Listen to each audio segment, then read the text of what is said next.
4 number. 5 number হচ্ছে কদর তালাশ করুন, রমজানের সবচেয়ে দামি সময়।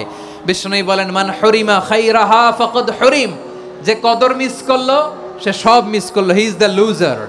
আচ্ছা বলেন, এই বরকতের মাসে আমরা কি লুজার হতে চাই না গেইনার হতে চাই?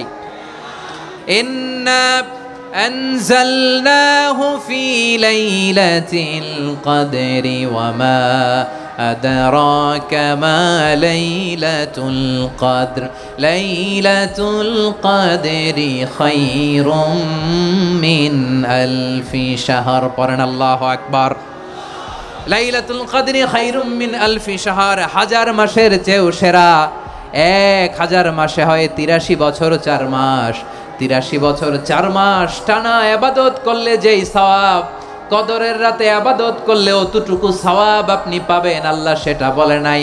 আল্লাহ বলে তার চাইতে বেশি সওয়াব দিয়ে আপনার আমলনামা ভরে দিবে কে? কদর যেন মিস না হয়। 21, 23, 25, 27, 29 নাকি খালি 27? না, ফালতামিসু ফিল আশরিল আওয়াখিরি ফিল মিনাল ভিতরি, রমজানের শেষ দশকের বেজর রাতগুলোকে কদর হিসেবে তালাশ করো। আল্লাহর হাবিব সাল্লাল্লাহু আলাইহি ওয়াসাল্লাম শেষ 10 দিন টানা ইবাদত করতেন, টানা ইবাদত।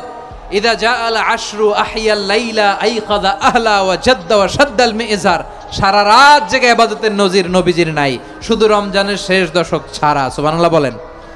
নিজেও ঘুমাতেন না, ফাতেমা রাদিয়াল্লাহু তাআলা আনহু, আলী রাদিয়াল্লাহু তাআলা আনহু কাউকে ঘুমাতে দিতেন না, সবাইকে জাগিয়ে তুলতেন।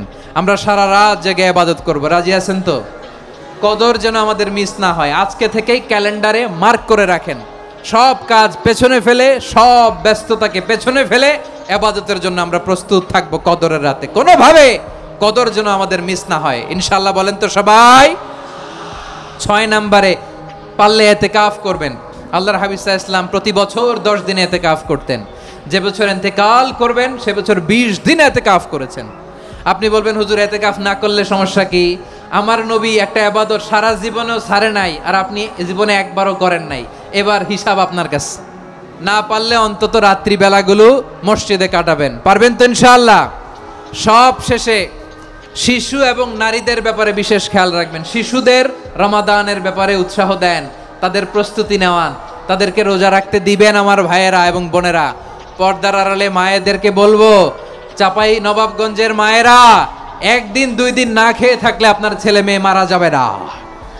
ওদেরকে উৎসাহিত করেন, ওদের ছোট্ট যারা রাখতে দেন, বলেন যে বাবা সকাল থেকে দুপুর পর্যন্ত না খেয়ে থাকলে তোমার অর্ধেক রোজা, এরকম 2 দিন অর্ধেক মিলে তোমার 1 রোজা। এরকম আমি কত রোজা রাখছি ছোটবেলায়, কোনো হিসাবই নাই। আমার দাদি বলতো সকাল থেকে না খেয়ে দুপুর 12টা পর্যন্ত রাখলে নাকি অর্ধেক হয়, এরপরের দিন অর্ধেক, 2 অর্ধেক মিলে 1 রোজা।